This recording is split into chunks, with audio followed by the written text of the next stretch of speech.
So this is a pretty cool find. This is Cedar Apple Rust. And 1 year it spends its time on an apple. And the next year it spends its time on a cedar. We're going to leave that there for a little bit, see how it develops. It's a pretty cool little fungus.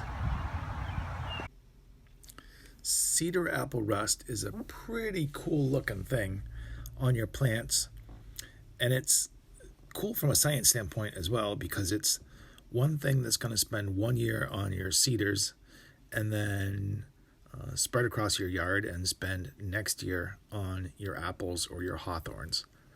Now, what's kind of cool about that, well, what's crazy about that, I guess, is that we're talking about a disease and an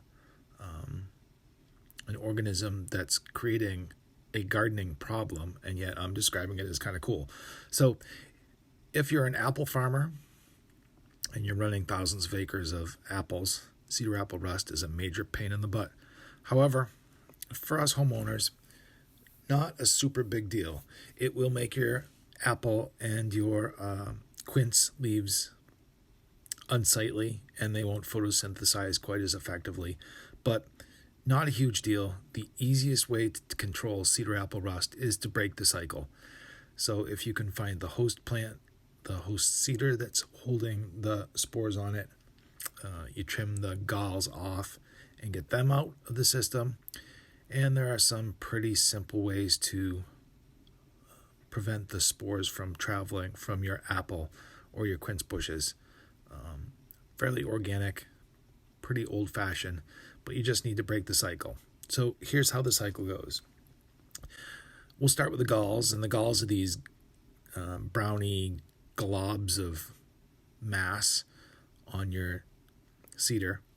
They're formed in there by the spores that came over from the apple trees, and then they get caught in the needles of the juniper, and they burrow their way into the stem, and they grow and create this gall. And then in the spring, the gall grows and grows and grows, so you get a plump little ball-shaped thing. And then when the weather's right, these gooey orange spikes grow out of the gall, and those spikes create the situation perfect in the right weather to be able to spread the spores from that gall to the air, and they'll blow across your yard, and they'll find an apple, a crab apple, or a regular fruit apple, or a quince, and they'll land on those leaves. Once they're on those leaves, they'll burrow into those leaves, and they will eventually form these unsightly spots like here. They'll grow through the fall, and in the fall, these stressed out leaves will create the perfect situation for a new set of spores to grow, and these spores again will be carried on the wind and travel through the air, presumably back to a juniper, and then once they're caught in the juniper, that's the perfect host for the whole process to start all over again.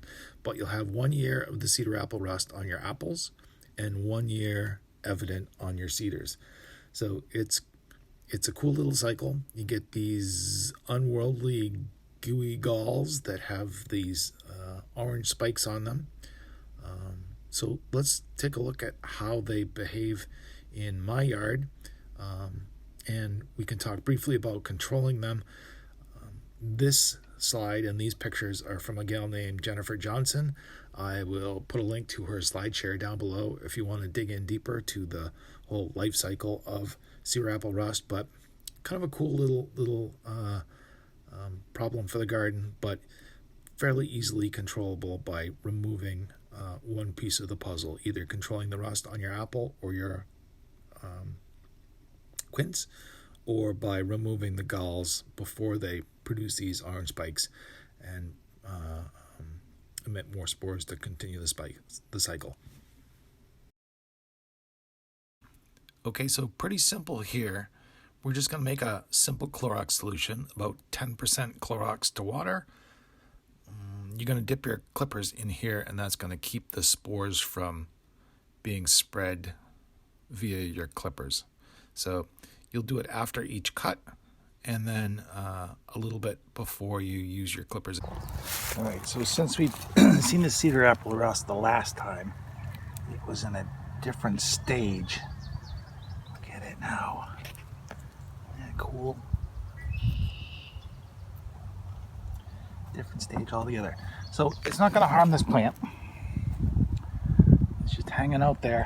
The plant is a host, and it's hanging out. So to mitigate this, pretty easy. I'm going to take our clippers that we just dipped in Clorox, and we're going to go back probably 6 or 8 inches back in here, and we're just going to clip it off.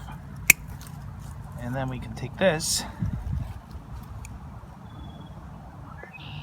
and throw it in the trash. No worries. We want to put those clippers back in the bleach, but I'm out of hands, so we'll put the clippers back in the bleach so we don't carry any spores to something else, and then we'll look at the other plants where the spores might have traveled to.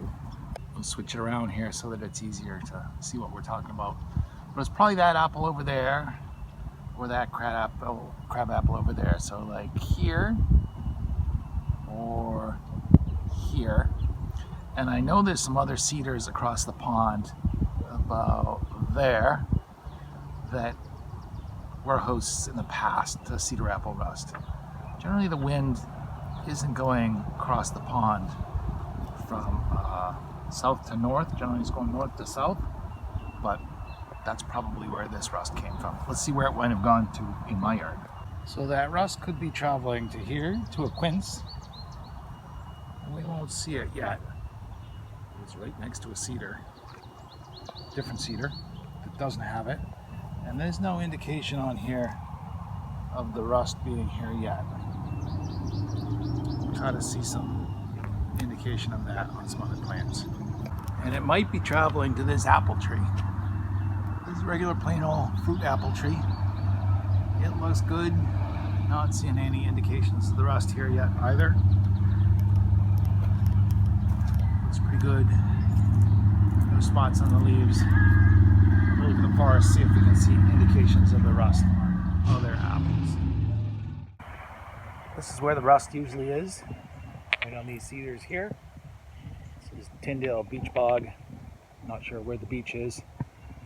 I'll post a waypoint location for the spot here and a 360-degree view of where we're at, so you can get a feel for where we are.